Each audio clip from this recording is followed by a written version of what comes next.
Hello, everyone, and welcome to today's episode of the Fumbling Gurus, where we talk about what's happening around the NFL.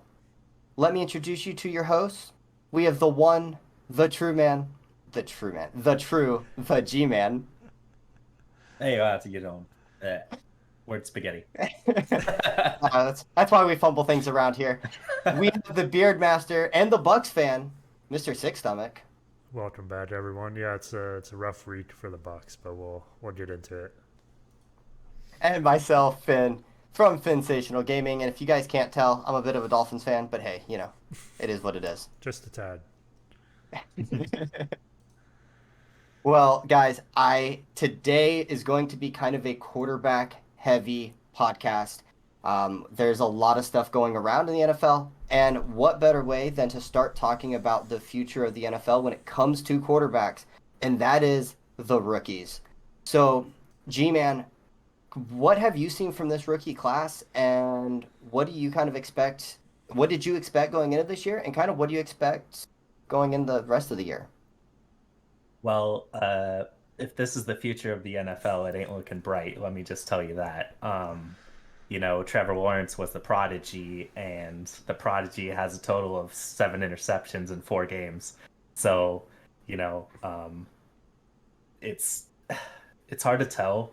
I mean, because it is only 4 weeks in, but if this is how they're playing, it's going to be a rough one. I think it's they're a product of Jacksonville is a product of a rebuild, so Trevor Lawrence got the blunt end of that.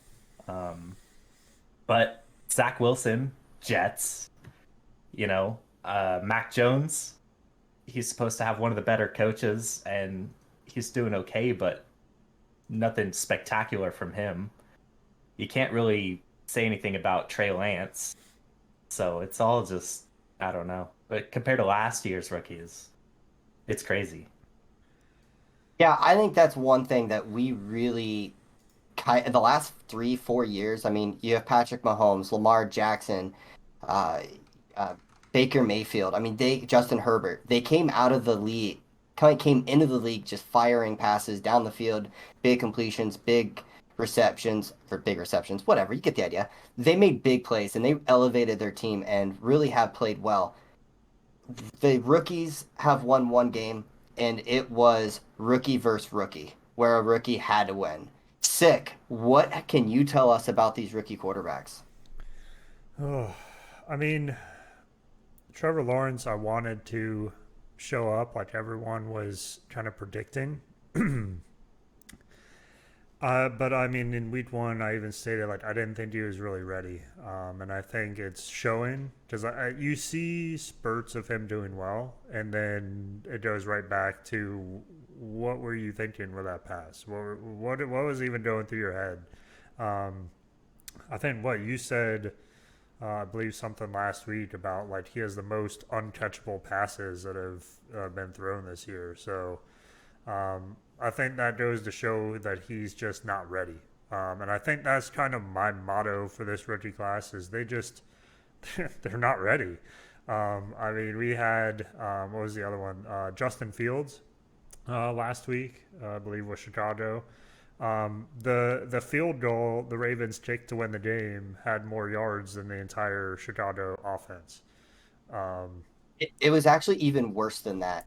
So Justin Fields had 68 total passing yards, and with his, I was it 8 sacks, they had a loss of 67 yards for a net total of one yeah, passing yard. yeah. I think it was a total of like 47 total offensive yards, net offensive yards. So, I mean, I think also so. There's two themes for me here. I think one they weren't ready, and I think two were a little bit maybe like rose-colored glasses type of situation because of Mahomes and some of the other quarterbacks that have come in as rookies and kind of blown it out of the water.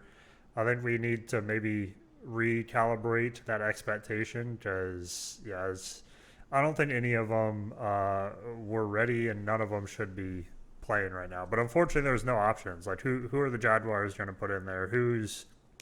Chicago has what, Dalton and Foles. Who really, like, who you gonna pick out of those three? You might as well give Fields a chance, right? So, Dalton will be their starter when he comes back healthy. He's hmm. only not starting because of is it ankle injury. I think an ankle injury or a hamstring. It's a lower leg. It could be anything for him. So. Yeah, talking about Trevor Lawrence, I mentioned the stat you're talking about is PFF retweeted or tweeted this out as of week two. So not including his last two games, but the first two games, 36% of his passes were deemed uncatchable. Zach Wilson in week two, again, we'll kind of go through some of these guys, had, what was it? Yeah, had four interceptions in his first 11 attempts, which is unheard of. I mean, that's historically bad from any quarterback. And I know he's a rookie and he's got a lot of talent, a lot of skill, but yeah, the big question is, are these guys struggling because, we had five quarterbacks taken in the first 15 picks. Are these guys struggling because typically who's taking quarterbacks early? But bad teams. Hmm. Are they just on bad teams? Is this bad coaching? Is it a combination of the two? It's very interesting. Like you said, you have Lamar Jackson going with the Ravens, winning MVP his second year. Patrick Mahomes, his first year starting, I know he sat for 15 games his rookie year, but the guy comes out of the gate slinging the ball all over the place, playing at an elite level. Last year, Joe Burrow, Tua, and I know the jury's still out on Tua, and Justin Herbert, they threw for 15 touchdown passes to four interceptions, and they kind of were legit. The rookies this year, three of them. Not talking Justin Fields. I'm not talking about the Texans rookie. I'm simply talking Trevor Lawrence, Zach Wilson, and Mac Jones. Nine touchdown passes to 17 interceptions. And the quarterback that most guys seem to say is playing at the highest level, Mac Jones, has thrown two touchdown passes. Hmm. So is he really the best, or is he in New England where they're playing ball control, check the ball underneath, throw it to your out receiver, throw it to your running backs, and don't turn the ball over? And again, one win, and that's it. I think they're 1-11 this year. That's not good for anybody. Yeah. Well, let me ask a question to you, Fen. With Trevor Lawrence and his head coach being essentially a college coach, do you think that hurts or helps him? It may help him in the short run, but do you think long run that's going to be bad? I believe I am on record saying that I am not an Urban Meyer believer. I do not believe that he is going to elevate his coaching status from pros to from college to pros. Hmm. Look, last night we're going to get into a Thursday recap here in a little bit. They had the ball. They drove the ball down the field. They're up 14-0. They're inside the 5 yard line, and the kind of the momentum, the game kind of shifted on a single play. Hmm. Was it the right call? I look, that's above my pay grade. I actually agreed with them going for it, but that's beside the point. Urban Meyer, I do not believe is ready to go to the pros, and I do not think he is going to be the coach that leads this team. So I think it absolutely hurts Trevor Lawrence, but I also look at that team. They have some decent receivers in DJ Chark, and who I believe is now going to be out for a while with a broken ankle, Hmm. but they don't have a lot of speed on that team. And so defensive backs are able to kind of step forward and don't have to worry about being the top being burnt, them being burnt over the top and giving up the big play. And that really, really hurts any quarterback. And Trevor Lawrence, he's still the real deal. And I still think he's going to be an elite player. I mean, as I think G Man said, it seems like one play he's elite and the next play he makes a rookie mistake. There's a guy that I follow on Twitter. I'm going to call him Alf because that's what I know him by. He's on a podcast as well. And was reviewing the film and he was saying the same thing. He's like, Trevor Lawrence shows why he was the number one overall pick. And then he also shows why he has so many interceptions. And it's sometimes back to back plays. Rookie quarterbacks are going to learn, they're going to develop, they're going to grow. So as Hmm. long as they're doing that, I'm okay with it. I'm not ready to hit the panic button quite yet on this rookie class. Yeah. And I heard something the other day that, Trevor Lawrence he's never really had to deal with like this level of defense, this level of, that change from college to NFL. He was the number one prospect coming out of high school, number one prospect coming out of college, and now he's in the big leagues with the big boys. I think it's just going to take him time to acclimate. Give him this season, and then start judging him in his sophomore year. I think you're 100% right with that. And keep in mind, Urban Meyer as well. Look, the guy doesn't lose games. Lawrence doesn't lose games. Sometimes you get to a spot and you take a few punches and you kind of, take a step back and stumble. Take It's four going to take four him a little, punches. yeah, man, last night's game too. Let's go ahead. We're going to kind of skip around a little bit. Let's go ahead and kind of get into last night's game there. Sick, I know you have said that Jacksonville is kind of your second team.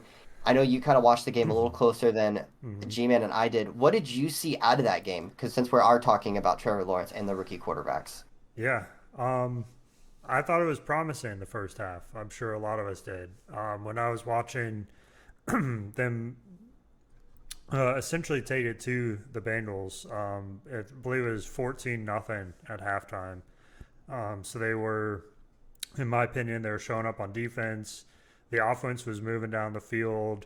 I believe it was like the most first downs they've had in a single quarter up to this point. So it wasn't like they were getting lucky or big plays. They were moving the ball down the field.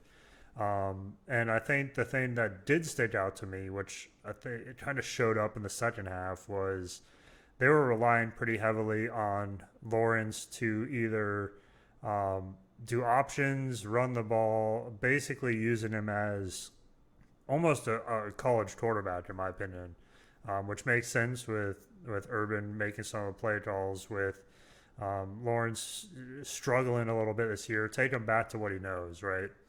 But I think that also is very defensible by most NFL teams, and so you saw that kind of adjustment in the second half with the Bengals. And I think the turning point for me was the first couple drives in that second half. The Bengals went down and scored, held the Jaguars to 3-and-out, and then they went down and scored again to tie it up, and then they just didn't let off the gas. I mean, it was promising for me. I saw some things that showed the Jaguars maybe aren't as bad as their record is showcasing, but they still deserve that record for now, in my opinion. So I think they'll get there, but it'll be down the road a little bit. Yeah, I thought the big turning point of that game, they're up 14 nothing. They get the ball, they're driving it down the field. They get inside the 5 yard line. I believe Trevor Lawrence rolls out and tries to score on third down. He gets tackled at the 1 yard line. It's fourth and goal, and they decide to not kick the field goal. They go for it. They hand the ball off to James Robinson. He gets stuffed at the line, and they end up not scoring any points. They give the ball back to Cincinnati at, the first in the third quarter, first series of the third quarter, and Joe Burrow, the number one overall pick last year, goes right down the field, scores a touchdown, and you kind of saw the game really spiral after that. Hmm. I do want to point out something about Trevor Lawrence I thought was really cool. And this is per next gen stats. I'm going to read the tweet because I don't want to mess it up. Trevor Lawrence was running 14 and a half mile an hour when he completed the deep ball to Laviska Shenault, Hmm. and that was the fastest a quarterback was running when completing a pass of 40 plus air yards over the last 5 years. When I talk Wow. about his talent and why he was the number one overall pick, that's Yep. why. Yeah, they were talking during the game last night that, and I definitely, I mean, that kind of showcases this, but that he is the best on the run quarterback in the league.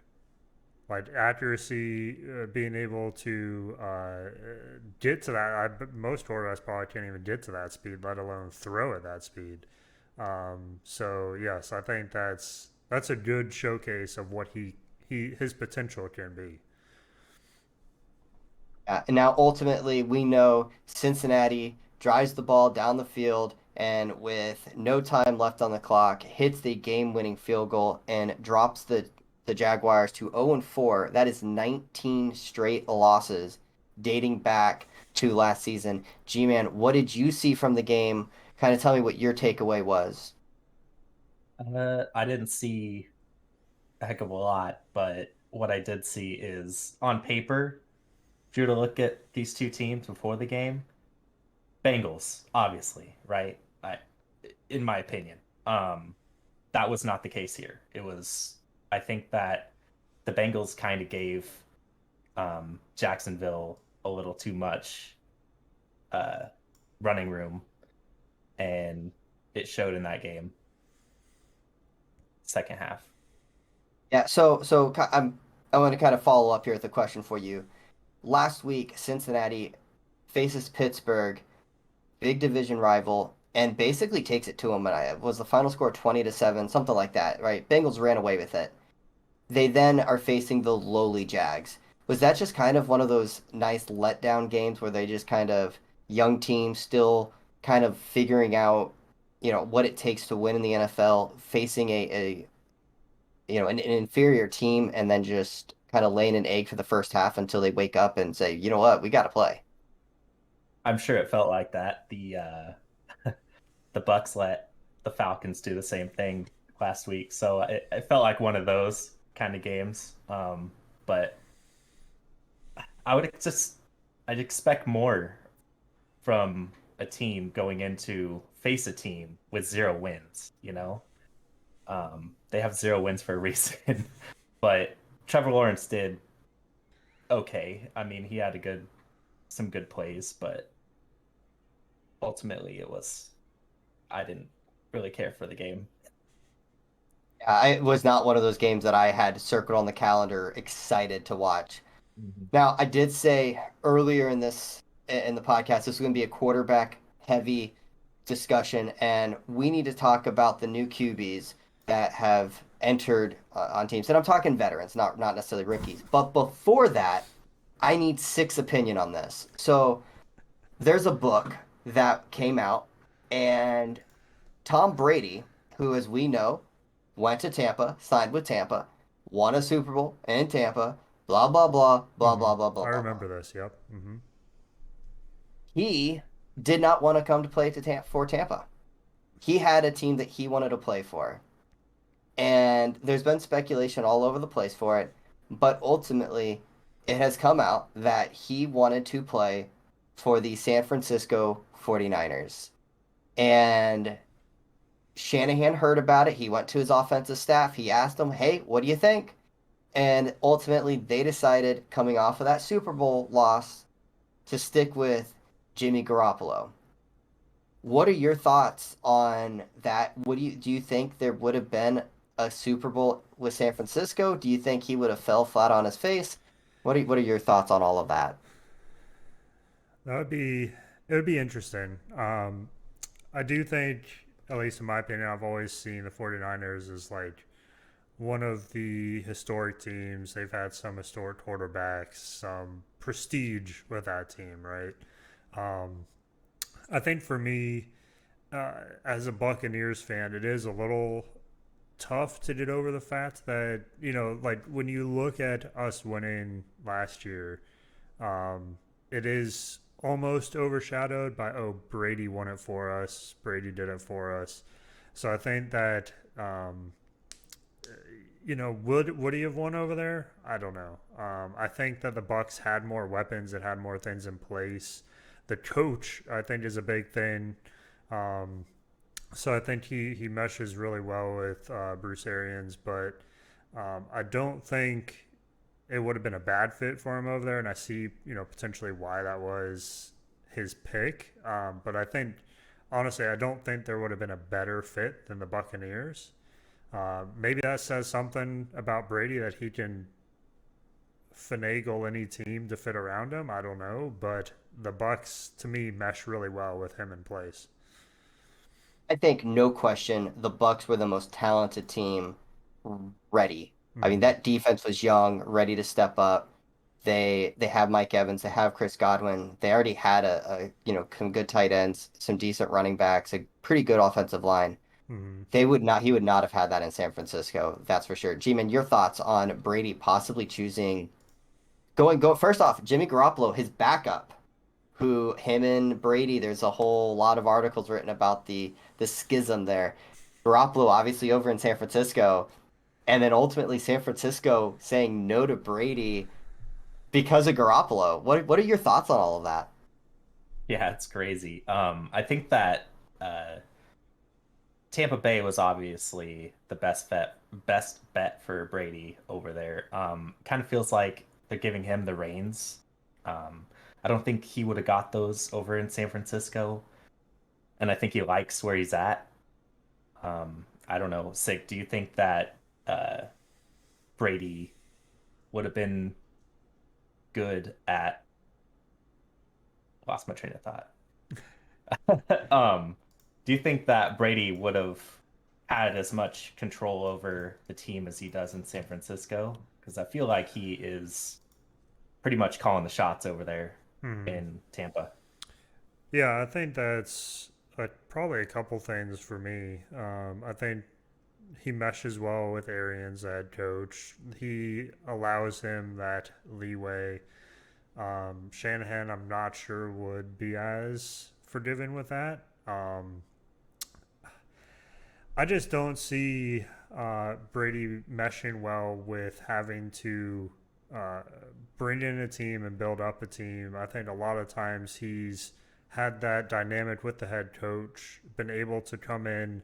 That's one of the things Aaron Rodgers has talked about, that they don't talk to him about changes. They don't bring him in on big decisions. And Brady, I don't think, could function in a team like that. And I don't see the 49ers sitting there asking Garoppolo, hey, what do you think about bringing in this guy? Or what do you think about this? So I think just from that dynamic alone, it's probably a good thing that the 49ers passed on him. I don't think either of them would be happy in that situation. I will kind of disagree with you a little bit. Mm-hmm. I don't think he had too much say in New England. Belichick seems to be the guy making those decisions. Which could That be, that's yeah. about the Yeah, that's about the only disagreement I have. I do think too, I mean, TB is Tampa Bay, obviously, but TB also the initials of Brady. And this city, look, I live in the city, you're from the city there. You don't have to go very far. You see Brady jerseys everywhere.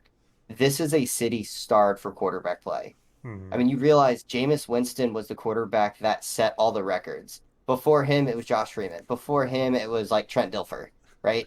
Like this city isn't necessarily well known for quarterbacks. The best quarterback to ever play for this city was Steve Young before he was the Steve Young that we know him as, the guy who won all these Super Bowls in San Francisco. Yeah. So you kind of have to understand. I think this city has embraced having, even if Brady came in here and played above average, and he has played well above just average, Mm-hmm. he would have been deemed the savior and everything else. And of course, winning a Super Bowl gives him just that much more freedom around here. Yeah. I mean, when we won the previous Super Bowl, it was all defense. That was, I mean, we Yeah. had John Lynch, we had Chucky as our coach. I mean, it was all defense. That's what we've always been. And now having, like you're saying, a quarterback to root behind, an offense to root behind is different for us. And it's like, heck, now it's actually exciting to watch versus let's just, uh, you know, hunker in and prevent teams from scoring to win games, you know? Yeah, 100% agree. And so we're going to kind of transition right from there, talking about quarterbacks some more. We had five quarterbacks. Now, there's been more than that, but I really want to narrow down on five. These are five healthy starting quarterbacks that entered the year as a starter and are still the starters. You have Teddy Bridgewater going from Carolina to Denver. You had obviously Stafford going from Detroit to the Rams. You had Carson Wentz going from the Eagles to the Colts. You had Sam Darnold going from the Jets to Carolina, and then you had Goff going from Rams to the Detroit Lions. you had a, typically you don't see a lot of quarterbacks going from team to team, not veteran quarterbacks. I think when it's time to move on from your quarterback, you generally look back and you try to draft a guy and build this guy up, right? Whether it's a first round, second, third round quarterback.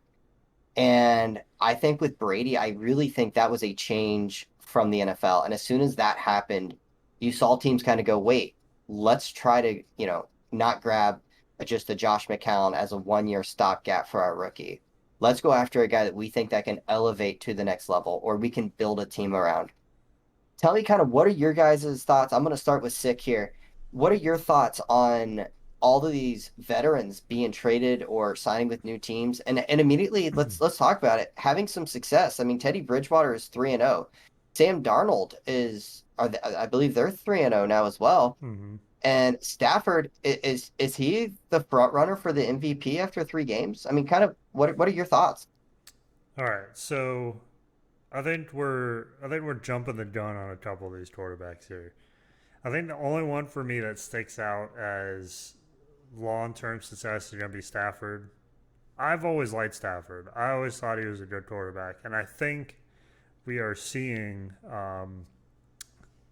I think we're seeing a lot from him on the new team, but we're also seeing potentially like Jared Goff being made look good on the previous team, and now we're starting to see his true colors with the Lions.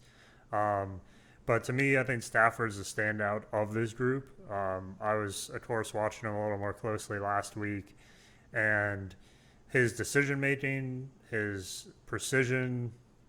I mean, it was hard to nitpick what he was doing last week, and it seemed like everything with him, his receivers, his offensive line, everything seemed in cohesion, like a well-oiled machine. I'd say, like to me, and maybe some things you can hit on, Finn or G-Man, is like Teddy Bridgewater 3-0, like you said. Sam Darnold 3-0, like you said. But look at who they've played. I think so. Let's see, Bridgewater's Broncos. They've played Giants, who have yet to win a game. They've played Jaguars, who have yet to win a game, and the Jets was their third game. They have not played a team that has won a single game. So, I mean, yes, they're doing well and they're winning by quite a bit in these games, but they haven't played anyone yet. Same with Sam Darnold. I think they played like basically the same team. They played the Jets, the Saints, and the Texans. The Saints dropped an egg on them. The Texans didn't have their starting quarterback, and they already weren't really going to be great this year. And they played the Jets.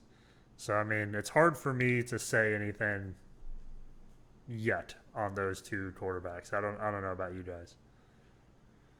We'll pass that right to G-Man.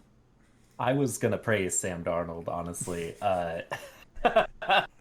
Look, I mean, he's coming off of the Jets last year. Like, I think he's, you know, 180 on that team. He's playing pretty good. Aren't they? They did lose. Are they undefeated? They're undefeated, right? They're Mm-hmm. undefeated Yeah. right now. So, I mean, that's a hell of a lot better start than what he did last year with the Jets, with one singular win. I mean, I know you can't blame it, or you can't blame it all on the quarterback, and you can't give the quarterback all the credit, but come on. Like, the Jets. That's all I got to say. And McCaffrey's out right now, so Mm-hmm. I don't. We're just gonna have to see this week how he does. Yeah, I'm a big believer, and I said it a lot last week, so I won't keep reciting it or repeating it over and over again. But a win in the NFL is hard, and I don't care if you're the best team going against the worst team or whoever you're facing. It is still difficult in the NFL. I will say though, I agree. I need to see Teddy Bridgewater. I didn't realize they had faced 3 winless teams. I would like to Yeah. see what Teddy Bridgewater can do over the course of a year. There's a reason why Carolina wanted to upgrade. There's a reason why the Saints didn't try to keep him. And even in Minnesota, when he was playing well before his horrific injury, I still never saw this elite player that a lot of people talked about. And so I would like to see how he progresses in that regard. Carson Wentz is an absolute disaster. I I am in shock. Like I knew this guy wasn't the player he was in 2017, but this guy has come out and first off gets hurt in the preseason, has that foot injury and has to have surgery. Then he plays a couple of games in the NFL and he has two sprained ankles. How do you even sprain both your ankles? The guy, look, I know G-Man calls him Mr. Glass for a reason. He is not Jalen Hurts, but he is always hurt. And there's my pun of the day. You guys are I welcome. love it. And he has very much struggled. Goff, yeah, I agree. You were really seeing how well Sean McVay covered up his deficiencies now that he is with Detroit. And Stafford, good player, always been a good player. He's always had some bugaboos with him. Can Hmm. he beat good teams? Can he keep and elevate his team? Can he win when circumstances are against him? We know he puts up gaudy numbers when he's with a bad team, but can he do it with a good team? Well, if last week was any indication, I certainly think he can. And before we get into that, we need to talk about the historical Sunday that occurred last week. And I would like to kick this over to G Man. Justin Tucker hits a game winning field goal. Talk to me about it. Look, you know, a lot of people don't really understand how much pressure goes into a 66-yard field goal to win a game. I'm sure that guy was feeling it, but that's one of those field goals that definitely paid off. Most accurate kicker of all time is what they're saying in the NFL with a 90.6% accuracy. And guess what? He did it again in practice. He kicked two 68-yard field goals. Two. And he said that he's going to try to break that record of the 66-yard field goal, if you can believe that. I was watching the replacements earlier today, actually, and in their second, or I think it was their second game in the movie, The Replacements, they're in a bad spot, and the kicker's like, "Let me give a chance." He's like, "It's a 65 yarder." He's like, "Give me a chance." And I look over to my dad and I go, "They're telling him to hit a 65 yarder for his like first career field goal kick ever." And Justin Tucker just hit a game-winning 66-yard field goal that set a record. The previous long was 64. Like, let's not act like we would have a soccer player first kick be a 65 yarder to win a game. But Justin In, Tucker did it. Go ahead. in possibly the worst condition, outside kicking that field goal. It's not an inside stadium, it's outside. Yeah, So it's absolutely crazy. Sick. Go ahead and if you have anything else to add. Yeah, I mean that was I was gonna hit on that too. It was at sea level, so he wasn't like playing a mile high stadium or anything. I mean it's super impressive. The angle you have to take that at to not get blocked, to have that pressure come in and still hit a six. I mean it's insane. But yeah, I was reading the same thing this week that from what I remember, he hasn't missed a field goal in the fourth quarter. He has more game-winning field goals. I mean, it's his numbers. It was one of those things where you didn't really realize how good he was, but then when he made this, like everyone realized how good he was. So yeah, super impressive. Super happy that I come from a soccer background, so I always enjoy watching the kickers and the field goal guys. So it was fun. Yeah, for sure. Andrew Brandt, that's Brandt. He follow him on Twitter. I do not know the guy personally, but he has a lot of really good tweets and he's a lawyer or not a lawyer. He always says that there will be lawyers. And one of the things he loves to say is kickers are like lawyers. You don't realize you need them until you need them. Yep, And one hundred what percent. a kicker he is. Talking about kicks though, we had tied the longest play in NFL history as well, and that was a 109-yard return, sick.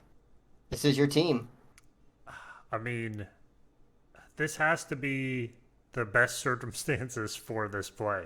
All you have are linemen on the field, and you have to just run by them, right? So, I mean, yeah, it was an awesome play to watch. Happy it happened to the Jaguars. I think they needed maybe a little bit of that, but yeah, I mean, other than that, I don't know what else to say. Then it was fun to watch. It was always one of those moments that um, you don't get to see often. You don't even get the chance to do that very often. How many times do you catch a field goal and run it back? So, yeah, I mean, it was a lot of fun to watch. Yeah, it really is ridiculous to see. I mean, attempting a long field goal. I think that one was like 64 yards. I don't even Mm-hmm. think it was 66. And it falls short to the back of the end zone. It is returnable. There's no reason not to. I mean, there's no time left on the clock and ends up tying the record. G-Man, did you see the play? What went through your mind? Talk to me. It was a really good play. You know, I think it was luck, a lot of luck, but ultimately, it's one of the goes in the history books for sure. I mean, luck combined with skill combined with the perfect setting. Hmm. And that's what you get. And I would like to on the downside of this, there was another history made, and that was against the Dolphins. So the Dolphins are up 14 nothing. They're kind of controlling the game, and they're at the 1 yard line. And I thought I read a tweet from and I wish I remembered who it was, but it was so beautiful. They dropped back to the -6 yard line to throw a pass to the -3 yard line to get tackled at the -1 yard line. And it is the first time ever that a play ended in a catch without a penalty and without a fumble that resulted in a safety. And I was dumbfounded. My notes, just to kind of give you guys an idea, wide receiver screen, question mark, safety, bad call, horrific. What were they doing? Fire everyone. So those are little my emotions on that. But we want to talk about those three plays, but we have something else that was kind of historical that happened last week. G-Man, you went 3-0 in your picks this week. I did. Wow. Yes, I did. Arizona over the Jaguars. Congratulations on that one. I mean, it didn't look good for a minute, and then No. Arizona kind of turned up the heat and ran away with it. You're upset. Your Dalvin Cookless Vikings managed to go to Seattle, punch Seattle in the mouth, and come out of there with a victory. I And your quit. stardom, your fandom really showed itself by choosing Dallas over the Eagles. Tell me about that game. Listen, I'm gonna start with Arizona Jags, okay? I have to start here, okay? You have a what? Let me start here. A wise man once said, "Getting a win in the NFL is hard." You're right. Okay? That is a very wise man. A wise man said that. Why was it tooth and nail hard for a potential MVP QB?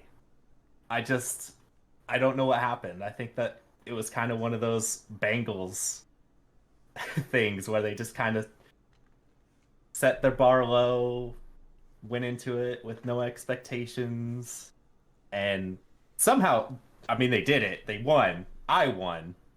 So that's good.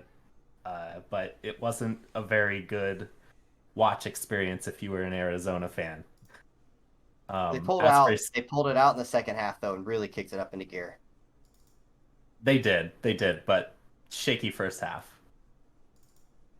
Um, the win over Seattle, as you guys expected. Um, no Dalvin Cook, which is why I picked them in the first place. I said, "Hey, Seattle can't stop the run game," and they sure didn't. They sure did not. I don't know how I won that one.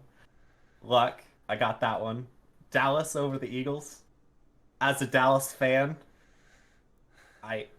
My team just wins all the time. And no, but serious note, don't clip that. Dallas walked all over the Eagles, and I don't know where to point my finger out of anger. Uh, 13 penalties in that game. Uh, 35 penalties total since week 3. Like, that's insane. I don't know what's going on with the Eagles, but if they don't get their stuff together, I don't know what we're going to be a 4-win team again. That's all I got to say there.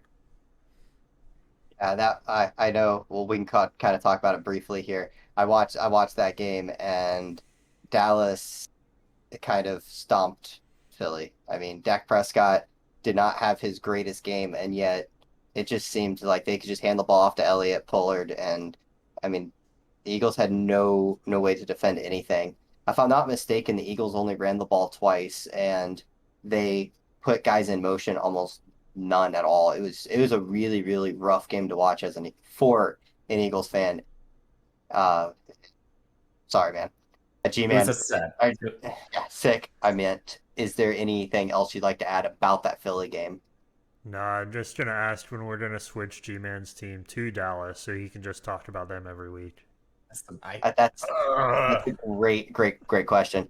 Now, sick, you, sir, did not have a great week as you picked Baltimore over Detroit. And while Detroit did lose, Baltimore did not cover the spread. And it took a 66-yard NFL record breaking field goal to pull out that win. You did pick Green Bay to dominate and crush San Francisco. We can certainly talk about that game some. But your Buccaneers, ouch. Go ahead and talk to us about your week's picks and more importantly, what happened to the Bucks? I'm just gonna skip the Bucks this week. No, I'm starting to not like this. You gotta cover the spread thing because this is 2 weeks in a row that my teams have won, but I don't get credit for it. So I'm gonna have to. This is so basically what I'm saying is like my picks are solid. I'm just not picking ones that we need to in terms of the spread. So I'm gonna start playing the spread a little bit more. Um, Smart. but yeah, I think Baltimore and Detroit. I mean, we've talked about that game already. Having the game-winning field goal. Yeah, not much to say. I was expecting more from Baltimore. I think they were doing pretty well in the first half, and I thought it was going to go how basically it looks like they were going to cover the spread and win the game, and then it kind of came back at them. Green Bay, yeah, Finn, I know that was your pick as well, so we can maybe discuss that when we're going over yours, because I'm sure we have a little bit to talk about there. So I'll cover Tampa Bay a little bit. I'm, I've been saying the last couple of weeks that I feel this kind of laissez-faire from the Bucks, and now I'm starting to think maybe that's not what it is. Maybe there just is this streak of not having urgency, of not having the plays kind of go the way they're planned. So it's almost like because when I was watching this game, I was seeing the same things I was mentioning with some of the Falcons and the other teams that we played, where I felt it was more so us playing down to the opponent than anything else. And then this week we had a good opponent. We played well, but we did not play how I would expect us to play against a good opponent. So I was surprised that we didn't step up the game a little bit more.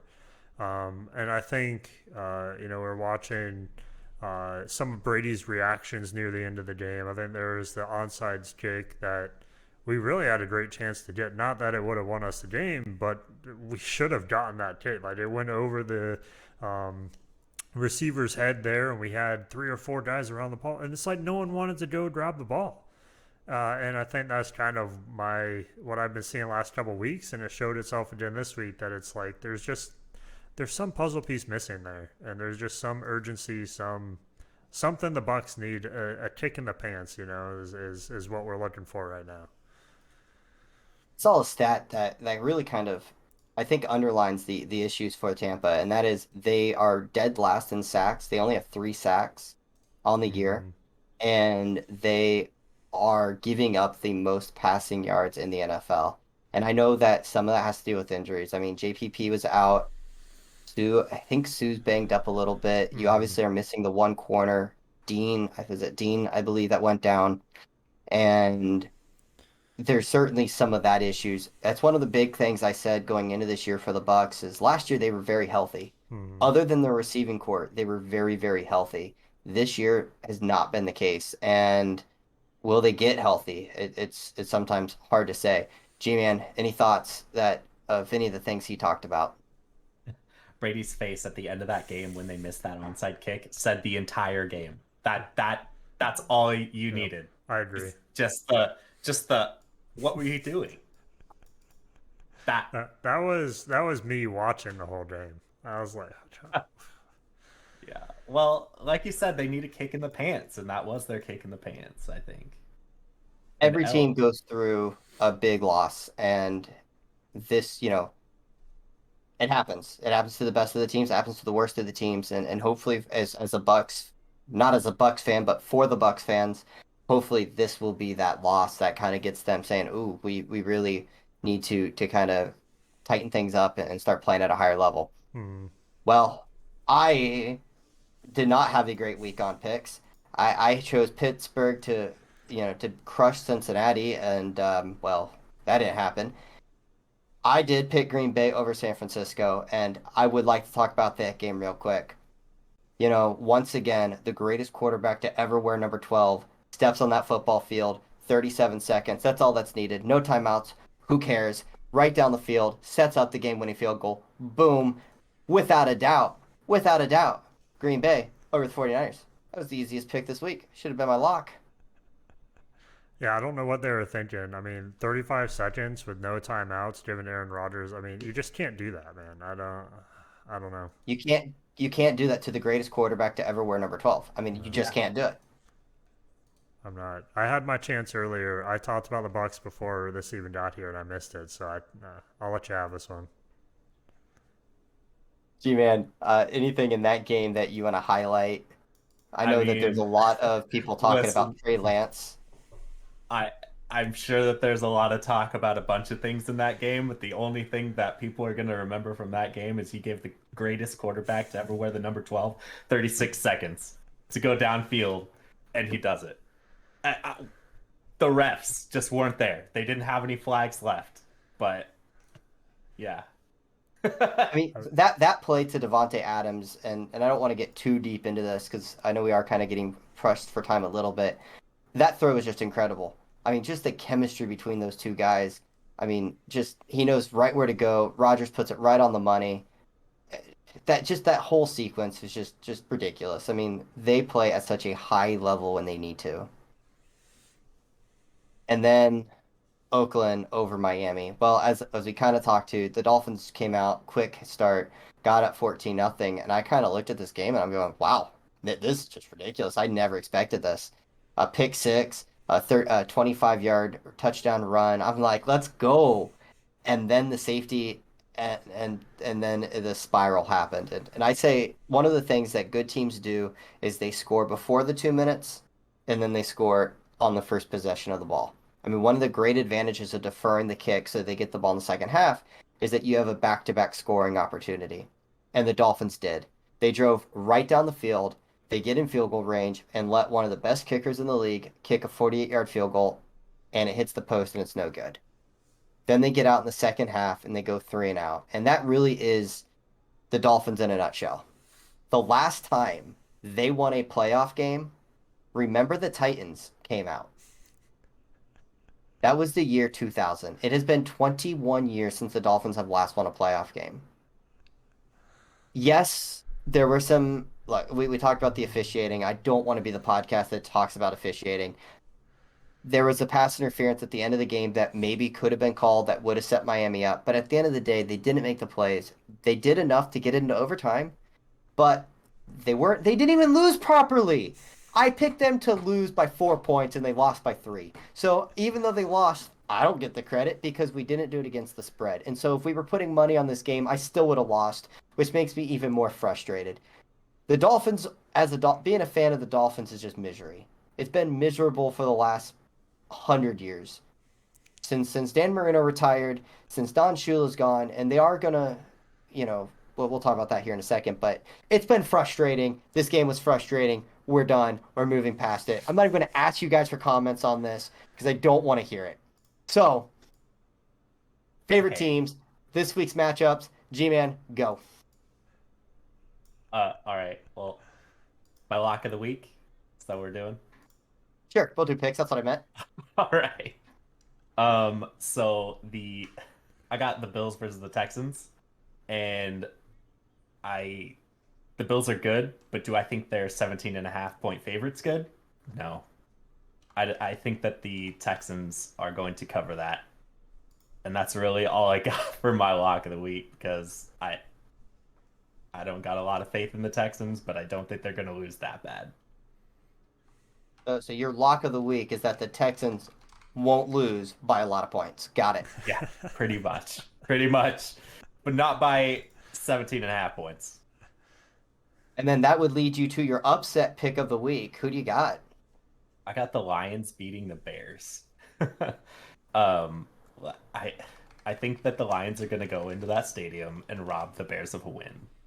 Uh, the Bears have quarterback woes, and last game the defense gave up 9 sacks to Cleveland. Um, I don't know. I think that the Bears are hibernating, and the Lions are going to come home and with that W. And that leads you to your team. Go ahead and talk to me about the Dallas Cowboys. I'm sorry, Philadelphia Eagles. Talk to me about the Eagles, the matchup, what you expect to see from that game. It's So confusing, man. It really is. Got to show you my tattoo. All right, maybe another stream. Uh, listen, I'm an Eagles fan, I swear, but um, I just I don't. After week one, perfect. The last two games after that, I don't know what they're doing, and it's hard for me to back that team against other teams when they're constantly making mistakes, constantly getting penalties. Their play calls are off, and I think it. Are the Chiefs going to lose 3 in a row? No, no.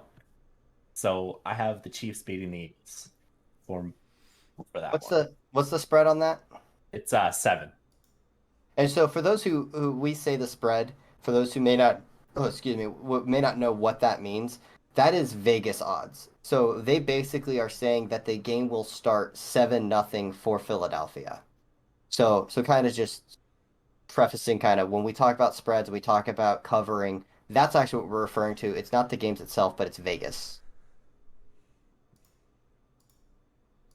So, Sick, do you have any comments on his picks of the Texans not losing by a lot, or the Lions over the Bears, or his Kansas City game? I think that's a cop out for the lock of the week. I mean, if that's how you want to get your points on the board, then I just go ahead. Listen, okay. Oh, what didn't you make a pick that was like 11 point favorite and still lose? Yes, but I Yeah. did it with dignity. Oh, okay. Okay. All right, That's Sick. what they're calling So it nowadays. go ahead and give us your picks, and then for the Bucks, give us your detailed breakdown. Yeah. So this week, I'm gonna hit on a lot of the same games that G-Man just hit on. For my lock of the week, I thought about Kansas City. I thought about picking them against the Eagles. I just felt like I couldn't do that to G-Man, and I also felt they probably won't cover the 7 point spread. So what I went with for my lock is Cowboys over the Panthers. I think that they're going to one, the Cowboys are at home. Two, the Panthers don't have Christian McCaffrey. So I think they're going to go ahead and lock that one up. And my upset of the week, I'll walk you through some of the games I went through because I had 3 games I was targeting. The Vikings over the Browns because I think the Vikings they're like the upset kings right now. So it's like, how can you vote against the Vikings? Tennessee over the Jets because it's the Jets. I could probably just pick against the Jets every week. And then, uh, Now, this is upsets though, and the Titans are favored by 6.5 points. oh, no, yeah, I got that backwards. Jets over. So Tennessee has like all their wide receivers out. And they're, I mean, it's Tennessee right now. The only thing going for them is Derrick Henry. Um, so I do think there is a potential there for the upset. But the last one that I ended up going with is the same one G Man went with. I think the Lions over the Bears. I don't think the Bears can do anything in offense right now. I really don't think they're a threat. And I think the Lions are a little bit better than Finn thinks they are. So I think they're gonna upset that game. Um, Jumping into my team, Tampa Bay. Um, It's a big game for some reason. I don't think so. No, it should be pretty simple. I mean, we're just traveling to this other city and beating up on some people. So, um, And there's not a record or anything that's going to be broken this week, right? I saw probably the greatest commercial I've ever seen for a football game with just still images of Brady, still images of Belichick, and that Adele "Hello" song playing in the background. The part where she says "Hello" from the other side, I was done. I Oh, think, yeah. it killed me too. I'm actually kind of hyped for that game just because of that video. Exactly. It was whoever came up with that idea. It was perfect. But I think it'll be a good game. Of course, because Tampa Bay should really have no problem. I think that there may be a little bit. I mean, Brady's a professional. I really don't think it'll necessarily get to him that he's in that environment or in that stadium. He's been doing it longer than anyone else. Um, there's always that factor, but I really think Brady's going to come in and not have a problem. And New England, I don't think has any weapons to really compete with the Bucks, especially if the Bucks can put up the numbers they've been putting up every week, 30, 40 points. I just don't think New England can keep pace with them. So yeah, I think Tampa Bay will run away with it. Real quick, sorry. The Cowboys over the whatever team. I can't apparently read my writing. What's Panthers. the Panthers? That's what it was. What do you have? What's the spread on that? And what do you think you think they're going to cover that spread? Correct. Yeah, so let me look it up real quick. It is so the Panthers are underdogs by 4.5 points. Okay, appreciate that. Yeah, that Bucks game is going to be interesting. Not, I don't think interesting in the way that a lot of people think. Belichick has obviously knows how to play Brady. He's been his coach for hundreds of years, but they don't have the manpower to defend him or score to keep up with it. And I think it's all but given that in the first quarter, Brady will have beaten Drew Brees' passing record. I mean, the Bucks may not even run the ball more than 2 times, kind of like what the Eagles like to do. However, I do have a question for you, Sick, and that is the Bucks went out and they ended up signing Richard Sherman. What are your thoughts? I know we briefly talked about it last week, but now that it's official, what are your thoughts? What do you think he brings? And is this a move that helps put the Bucks back on track to take the division? Man, I was hoping we would skip so I'd get some more intel going into next week. But on the spot, I think it's a great move. I mean, we talked earlier about some injuries to the defense, some maybe a leader that needs to be on that side. They haven't really been as explosive as they should have been or as they can be. So I think it's a power move to bring in someone like Richard Sherman to shore it up to help showcase, what level they should be playing at, what they can get to. So I'm excited to see what happens from it, and I don't see any downsides to it. I think it was the right move. All I gotta say is, you mad, bro? And if for those who don't know, uh, Yeah. Richard Sherman had that to say to Brady walking off the field. Now, my picks, my turn. My lock of the week has been absolute anything but lock of the week. And this week, I have decided to choose Cleveland to take on Minnesota and cover that 2 point spread. I know that Cleveland is a 2 point favorite. I just think you look at Nick Chubb and what they can do in the running game. Odell Beckham is back, and this is a good football team. And I think they win that, even though Dalvin Cook comes back to the Vikings, which according to G-Man hurts them. I wanted so badly to pick the Titans. Yesterday it was the Titans. I had picked the Titans. They're playing the Jets. Jets are bad. Again, bad teams, you know. This is easy. And then the news breaks. Both wide receivers are out. Julio Jones, AJ Brown. Ouch. I can't do it. So I had to kind of yikes, do a quick turn. For my upset, I went through this long and hard and I struggled. And ultimately, the team that I chose is a team that is 0-3. It is a team that is bad, but they lose in very fun fashions, kind of like a 66-yard field goal to the Baltimore Ravens. I, two or three, picked Detroit Lions over the Chicago Bears. The Bears are just atrocious. They're a mess. Is it Matt Nagy? Anyways, their coach Nagy is Hmm. on his way out. He is going to be fired soon. It's a mess in Chicago. I'm sorry, but that one, Detroit, I'm shocked that they're even underdogs. Now, if we all did this wrong, I don't know. It's gonna be some We retribution some We'll way. shut we'll You shut it could down. argue that we really fumbled the ball on that. Yeah, don't listen to Yep. us ever. That's probably good advice. Yeah, Yep. I do the opposite of what Finn says, and you'll have better luck.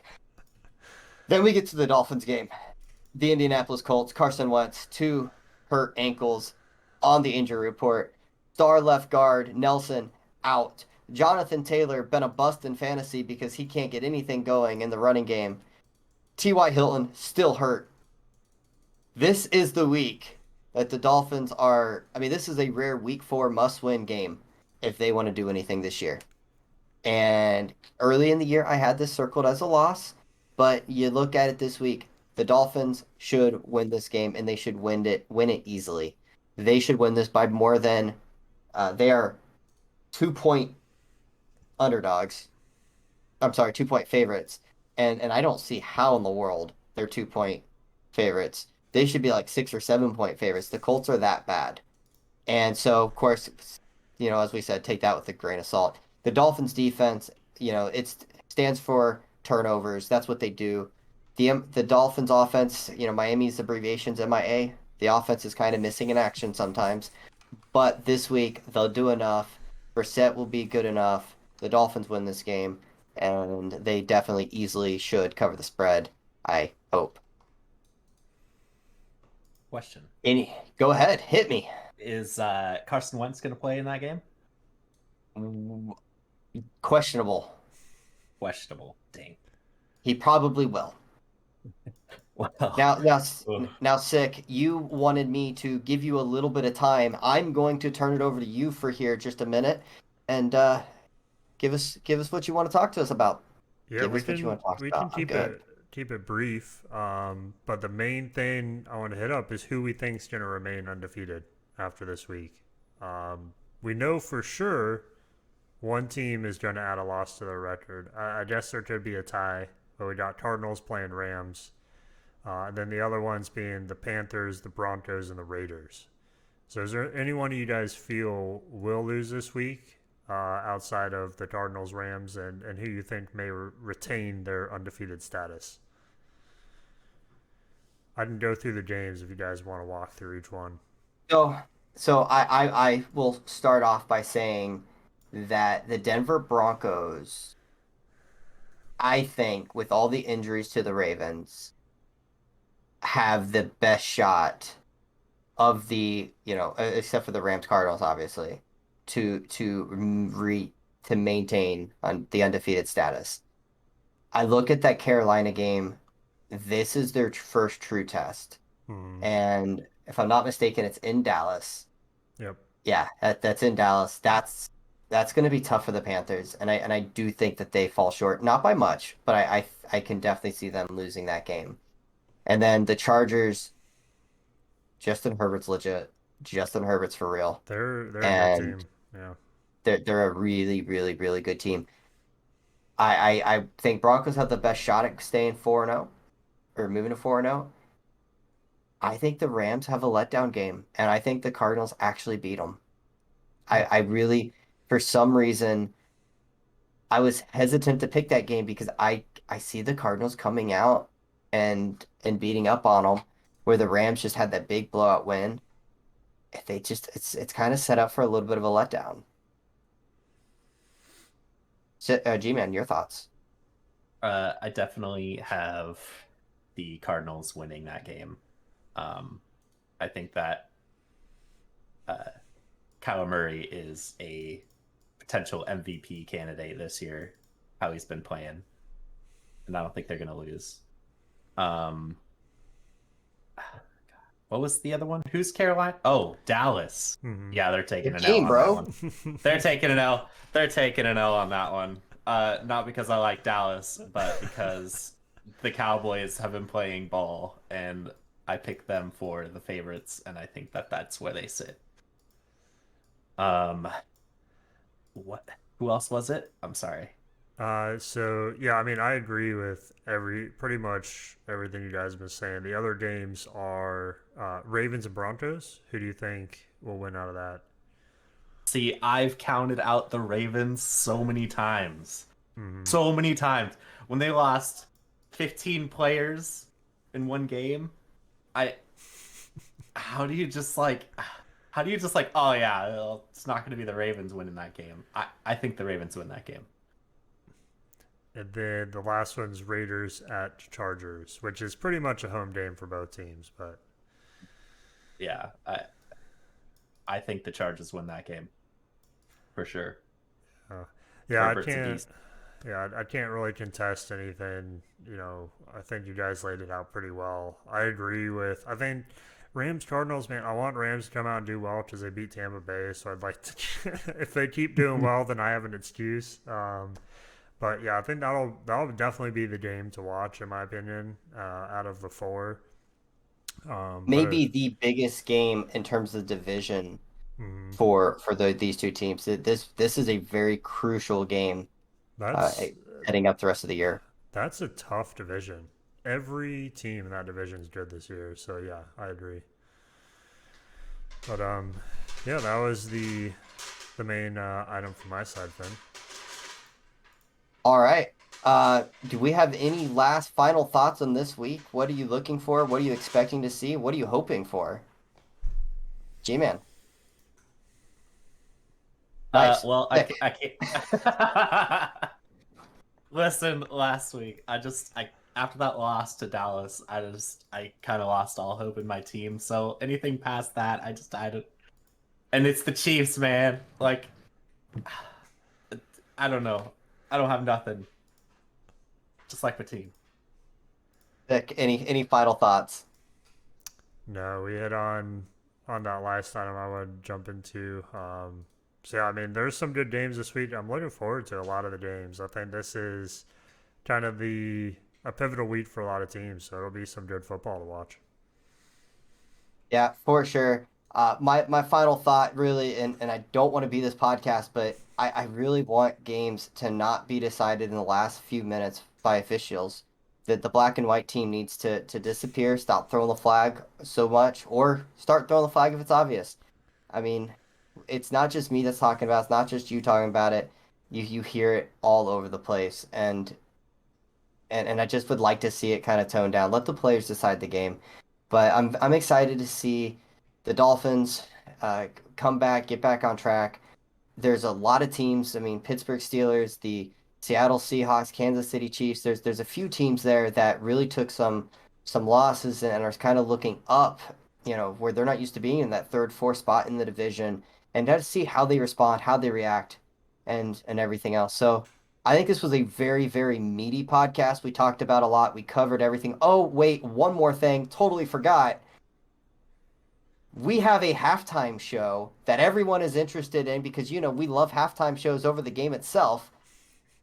It is headlined. They've announced it and it is going to be headlined by Snoop Double G Dog, Mr. Eminem's, Dr. Dre, Mary J. Blige, and Kendrick Lamar. If you notice, I ran out of silly things to say. What are your guys' thoughts on this halftime show? Real quick, we're going to end our podcast on our thoughts on a halftime show that just got announced earlier this week. And Sick, as I like to call you, my DJ, I got to start off with you, my friend. The first thing that comes to my mind when I saw this was Eminem opened his own spaghetti shop this week. I don't know if you guys saw this. It's titled Mom's Spaghetti. That's the name of the restaurant. It literally only sells spaghetti and spaghetti sandwiches. Um, but that was the first thing that popped in my head. But no, I think this will be an interesting because I guess I'm more used to a lot of the acts being bands and having kind of that back. I know last year was a little bit that with the weekend and some of the kind of going to that route. So I would just be interesting to see how they play it out, how they play up, because these are huge names, right? These are, and it's not just one or two.